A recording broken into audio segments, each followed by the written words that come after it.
Hi, good afternoon, netizens. This is Mark again from Ignition Automotive PH. As you can see, natapos na natin yung project. After 7 working days, we were able to accomplish lahat ng mga dapat gawin dyan. So, naayos na natin yung grill, naayos na natin yung hood, naayos na natin yung bumper, pinalitan natin ng panibagong fog light cover with chrome trim, at saka bago yung headlight niya.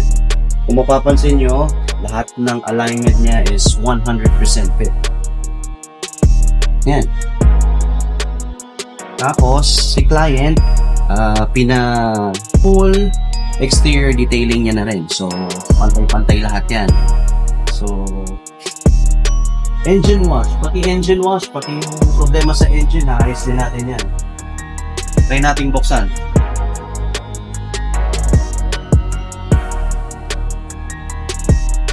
Tamang-tama lang yung alignment sa hood. Smooth na smooth yung pag-open ng hood natin. Yan.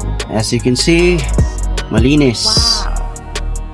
Pati yung alignment dito sa part na to, nakuha natin. Ito, nakuha din natin yung alignment for this part.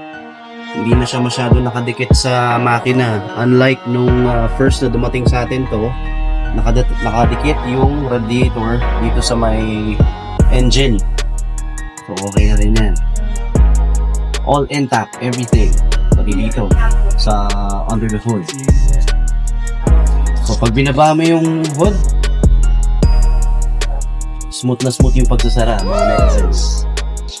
And, di-deliver na namin to ngayon sa kliyente.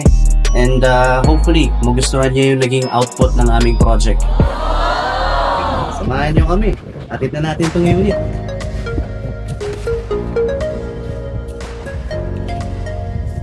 Ay, wait lang guys, nakalimutan akong susi.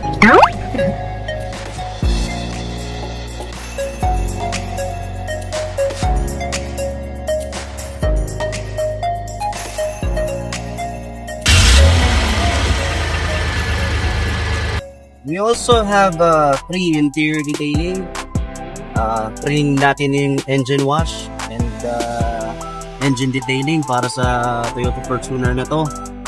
And pinak to zero natin siya ng buo. Kaya hindi na siya amoy stock ngayon. Amoy mabango na siya ulit. So guys, hihintay na yung kliyente natin. Let's go na!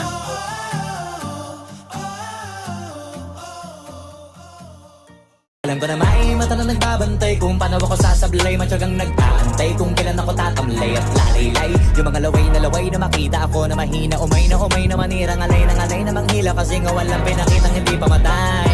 Na napasarap mag-rap ang daming nagbago mula nung kilalanin ang tao.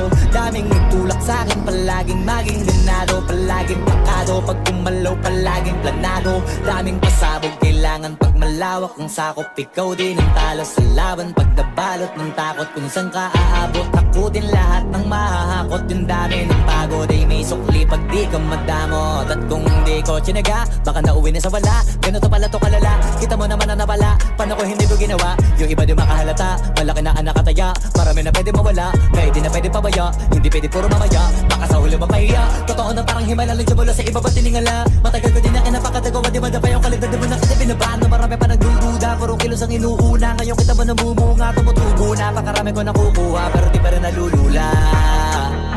Tas sa ugali wala pa rin binago, tao pa rin pag umaharap sa tao. Ngayon lalo pang nananabik, kasi meron ang bumabalik. Gagawin sa tuktok na kami tumutungtong, ito yung hindi niya matutunton. Tsaka randam nyo na rin pataas kamay na